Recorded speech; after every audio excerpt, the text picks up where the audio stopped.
Bu, Pak, kita ini makhluk pintar, nggak ada yang bodoh. Jangan percaya kalau ada yang mengatakan anak bapak, anak ibu bodoh. Jangan percaya.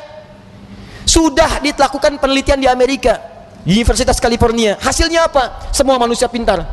90% cerdas, 90%. 5% jenius. Jadi kalau ada yang merasa jenius, jangan bangga dulu, cuma 5%. Tuh, 5% lagi telat. Telat itu bukan bodoh, tapi karena pengaruh bagian-bagian tertentu di lingkungannya belum teroptimalkan dua potensi ini. Bahkan dia bisa memilih pengen cerdas atau pengen jenius. Einstein dulu disebut oleh guru sekolahnya dengan kalimat yang sangat kasar. Gak berani saya ungkapkan di masjid karena rumah Allah, kasar sekali. Keluar dia dari sekolahnya, menemukan kitabnya Avicenna, dibaca oleh beliau. Yang dibaca kitab Al-Basair tentang kecepatan cahaya, bagaimana malaikat turun dari langit ke bumi bolak-balik dengan kecepatan cahaya, diciptakan dari cahaya, turun sekian, dihitung oleh Ibnu Sina, ditemukan oleh Einstein, dipelajari. Beliau memilih pindah dari yang disebut telat, pindah kepada ini yang jenius. Di barangkali anak bapak, anak ibu yang disebut telat macam-macam, mungkin Allah menitipkan sesuatu yang lebih hebat dibanding yang lainnya. Jangan percaya, nggak ada murid yang bodoh, yang ada guru yang kurang kreatif mengajar. Ingat, pintar itu adalah anugerah, bodoh itu pilihan.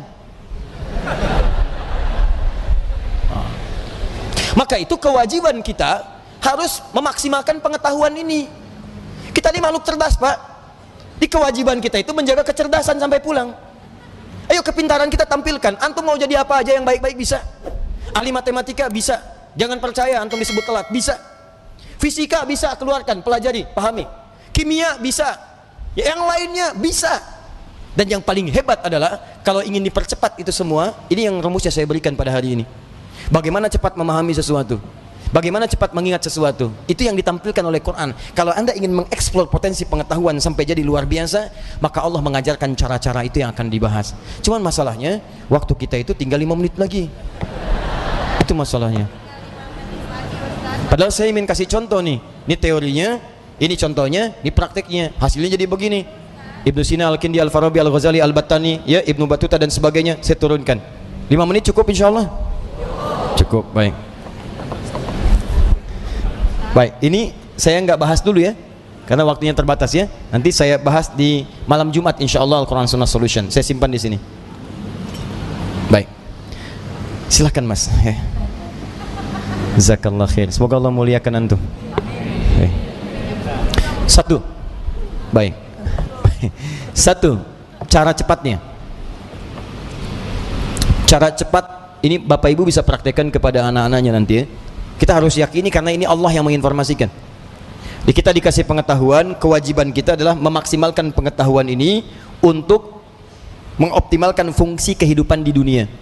Kita kan hidup di dunia butuh pengetahuan. Ya, bagaimana mengoptimalkannya? Ini saya percepat. Satu, yang standar dulu, standar. Quran surah Al-Alaq ayat yang pertama. Iqra bismi rabbikal ladzi khalaq. Secara sederhana, baca diartikan belajar. Orang Arab sekarang kalau menyebut Iqra, aina taqra, maksudnya aina tadrus, di mana belajar. Maka yang pertama, maaf kalau Anda muslim, Anda beriman, ya, beriman kepada Allah, yakin dengan kesempurnaan diri kita, kewajiban pertama untuk memaksimalkan pengetahuan, tidak boleh ada orang Islam yang tidak belajar, mesti belajar. Kemudian diturunkan lewat hadis Nabi sallallahu alaihi wasallam, lihat cara belajarnya, perhatikan caranya. Awas, bukan biasa.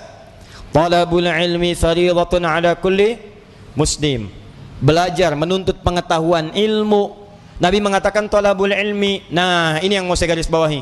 Ini kadang-kadang suka jarang diterangkan syarahnya secara mendetil. Al-ilmu, talabul ilmi, mencari ilmu. Apa artinya ilmu? Dalam istilah bahasa Arab, cuma ada dua pendekatan makna pada ilmu. Satu al-fahmu, kedua al-idrak. Al-ilmu huwa al-fahmu wal-idrak. Ini yang standar nih. Ilmu itu artinya paham, fahmu, paham. Yang kedua idrak, dijangkau dan dikuasai. Jadi kalau bapak, ibu, atau anaknya misalnya disekolahkan dimanapun, jangan cukupkan hanya hadir di sekolah saja. Jangan cukupkan ditempatkan dia duduk di dalam kelas, jangan. Itu bukan sifat muslim. Sifat muslim itu ketika belajar, cek kembali, paham nggak yang dipelajari, dikuasai nggak pengetahuannya. Jangan biarkan Anda datang cuma ke kampus, ke sekolah untuk duduk, apalagi duduk paling belakang, nggak mau nanya, terus pulang. Lihat, pelajari, pahami. Kenapa rumusnya begini? Kenapa fisika begini? Kenapa hukum gaya F1 sama dengan F2? Kenapa gaya ada tekanan F sama dengan berbanding lurus dengan P? Apa hukum Pascalnya? Kenapa bisa begini? Modifikasi lagi, keluarkan rumus cepatnya. Itu sifat muslim.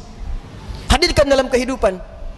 Ya, jadi apa yang Anda ingin pelajari, jangan cukupkan sampai dengan tahu, kita mesti paham.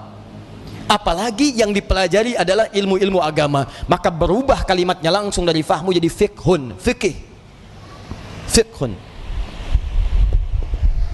Kalau Anda ingin berusaha sampai paham, maka diawali dengan tak di depannya, tak tambah tak.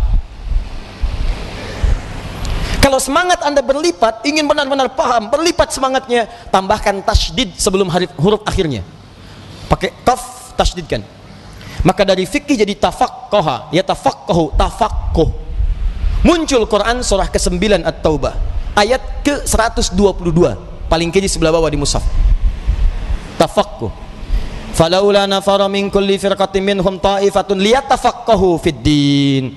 Wa ma kana al-mu'minuna liyanfiru kaffah. Tidak semestinya semua orang beriman berjuang ke medan perang semua. Falaula nafara min kulli firqatin minhum ta'ifah. Mesti ada sekelompok orang yang berkonsentrasi di antara mereka, orang-orang beriman. Apa konsentrasinya? Liyatafaqahu fid din, untuk mendalami ad-din.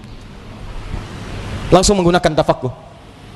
Yang didalami apa? Ad-din. Apa itu ad-din? Islam. Tahu dari mana? Quran surah ketiga ayat ke-19. Inna ad-dina 'indallahil Islam. Apa itu Islam? Islam turunan-turunan dari amalan. Pokoknya ada 5. Di hadis Muslim, nomor hadis yang ke-8, riwayat Umar bin Khattab radhiyallahu taala anhu. Dari mulai syahadat, dari mulai salat, dari mulai zakat, dari mulai puasa sampai dengan haji.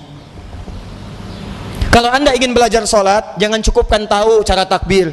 Takbirnya begini ya, ucapkan Allahu Akbar sampai dengan salam. Pertanyaannya, Anda paham nggak yang dibaca? Jangan-jangan selama ini Anda sholat, Anda nggak ngerti yang dibaca. Ruku, Anda nggak ngerti yang dibaca. Sujud, ibu tidak paham yang dibacakan. Duduk di antara dua sujud berdoa, tapi nggak ngerti doanya. Bagaimana bisa khusyuk dalam sholat? Bagaimana doa Anda bisa dikabulkan kalau Anda nggak ngerti yang dilakukan? Anda kerja urusan dunia saja, Anda sampai sekolah supaya paham, Pak. Ikut training, stadium general, macam-macam supaya paham pekerjaan. Begitu Anda kerja, terima gaji 10 juta, meninggal. Ini urusan akhirat abadi kita. Dibawa sampai ke akhirat, kita yakini itu. Masa urusan akhirat kita biasa-biasa aja? Tuh lihat Abu Bakar, sahabat Nabi, kurang apa lagi? Sahabat Nabi, dari awal, mertua Nabi, hidupnya dengan Nabi, hijrahnya mendampingi Nabi, wafatnya dikubur di samping Nabi.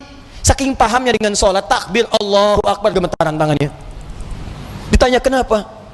Saya mengatakan Allahu Akbar, saya komitmen Allah yang paling besar, tapi saya takut ketika mengucapkan itu saya pernah merasa besar dalam kehidupan, sombong dari orang lain, merasa besar kepala dalam pasangan, merasa yang paling hebat dalam kehidupan, atau yang paling khusyuk dalam sholat. Saya takut, gemetaran Pak, saking pahamnya Allahu Akbar.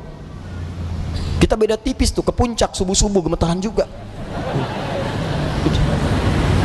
Ya kita mau sampai kapan sholat gak paham? Haji itu, dari sekian yang haji berangkat, paham nggak yang dikerjakan?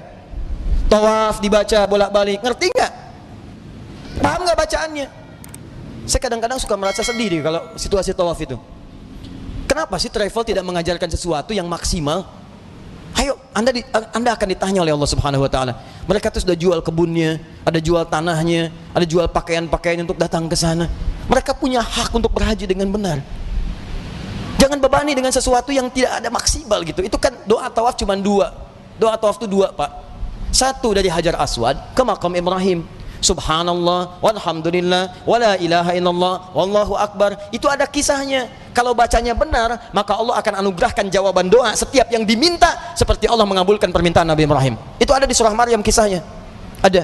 Dari ayat 47 sampai ayat 50-nya. Ada kisahnya. Makanya kita berhenti di Maqam Ibrahim. Dari Maqam Ibrahim sampai dengan ke Rukun Yamani, bebas mau minta apa aja, nggak ada doa spesifik, bahkan boleh pakai bahasa Indonesia. Karena itu kita ditunggu, makanya belajar dulu fikihnya. Ini saya bacanya gimana cara bacanya ini? Subhanallah, alhamdulillah. Begitu Anda sampai Maqam Ibrahim, baca senyamannya. Minta, ada doa untuk orang tua, Mungkin ibu anda sedang meninggal dunia, dia butuh doa. Ayah anda di alam kubur butuh doa. Ayah anda hidup butuh doa. Tetangga anda, anak anda, istri anda, itu kan kita mintakan. Sampai ke Rukun Yamani, ke Hajar Aswad, doanya kemudian oleh Allah Subhanahu wa Ta'ala diarahkan kepada yang maksimal. Diseleksi lagi yang tadi, jangan-jangan minta tapi bukan kebutuhan, cuman keinginan, nggak ada maslahat. Makanya diarahkan kepada yang manfaat dunia dan manfaat akhirat. Rabbana atina fid dunya hasanah wa fil akhirati hasanah wa qina adzabannar. Sampai situ. Jadi yang tadi anda minta itu benar nggak urusan dunianya? Jangan-jangan minta tapi nggak maslahat dunia. Maka oleh Allah yang bagus dunianya diberikan, yang ada maslahat akhiratnya diberikan, yang kurang baik diganti dengan yang lebih baik. Begitu caranya. Kasihan kadang muter sampai lupa berapa putaran yang sudah dilalui. Ya, ada kisah hebat nih, saya sambil menutup sedikit. Tapi ini tidak harus ditiru caranya, tapi bagus sebetulnya contoh untuk kita. Ada anak muda bu datang ke Ka'bah, dia belum nikah tuh, Seni Dodo sampai ke sana, sampai di Multazam, dia berdoa. Bener, pakai bahasa dia ngerti. Coba mungkin caranya tidak harus seperti ini, deh.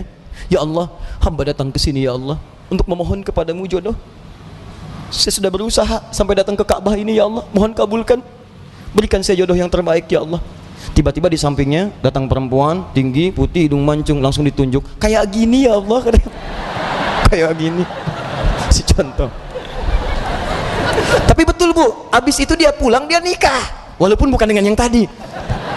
Dia nikah karena permintaan dia sesuai dengan apa yang dia butuhkan.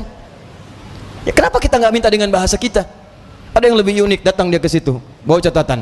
Ya Allah, hamba datang kemari banyak hutang ya Allah. Engkau maha tahu dengan keadaan hamba. Banyak hutangnya, tidak anda sebutkan. Engkau juga paham. Tapi kalau tidak percaya, ini catatannya. Tempelin. Ada. Ya, yang mau saya katakan adalah teman-teman sekalian, ini al-ilmu wal fahmu wal idrak. Anak pulang dari sekolah, datang ke rumah, cek lagi. Nak, tadi belajar apa? Dulu ibu kami begitu, pulang, tadi belajar apa?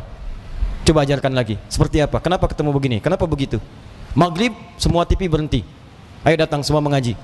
Mau lari kemanapun akan dikejar bu. Saya pernah sembunyi di bawah lemari, dikejar. Cari, mana katanya? Cari, suruh menghadap. Kalau belum mengaji, nggak bisa tenang. Ini kita kehilangan nilai-nilai itu. Jadi kita tuh mesti pintar pak. Dulu orang begitu.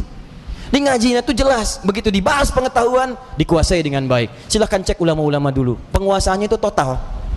Nah, tapi ada satu hal lagi. Jika anda kerjakan ini, maka anda akan mendapatkan percepatan pengetahuan dari Allah Subhanahu wa Ta'ala melampaui batas-batas pengetahuan biasa. Apakah kemudian tips yang diberikan oleh Al-Quran sebagai petunjuk itu, ini yang paling penting kita dapatkan. Tapi sayang, waktunya habis, kita harus berjumpa dengan kesempatan yang berikutnya.